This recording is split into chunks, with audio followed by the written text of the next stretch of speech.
solo jazz, improvisation, the final awakening. So, we just had you guys dance a whole bunch. We did a couple simple steps, and we had people assign the steps, and we went around the horn and had you practice. The main thing we're working on is hearing that phrase go by and being able to transition between these steps on the beat. Really hard to stay on beat when you're trying someone else's step or transition, so keeping that beat's really important. Hearing that phrase is really important. We did a lot of other stuff that's not replicable so much in this little recap format, but what I really want you to remember, the goal is expression and improvisation. So you need to learn to express yourself. You don't get to create necessarily in the moment. You need to channel in the moment.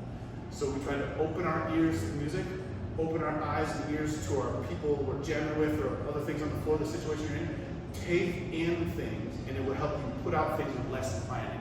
What we really want you to do is keep the beat, listen to the structure of that music, kind of hit those phrases, and then don't plan the whole thing. Let something come out of you.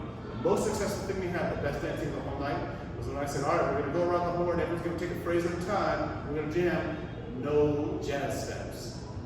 And then people were forced to actually dance. It was horrifying, and it was goofy and weird at times, but I saw the best dancing of the night, and the most creative and interesting dancing as well. And in fact, I found myself going, man, I'm not sure what I'm going to do. I'm going to steal from that person, steal from that. And all that stealing becomes creativity and improvisation in the moment. So I encourage you to get out there, flex those muscles and try some jams and improvise and get your tools ready, know the steps, know the music, and then having done that, get a little free with it. You don't have to do it. There's no right or wrong way, but there's better and worse. Get some practice and it'll make you better.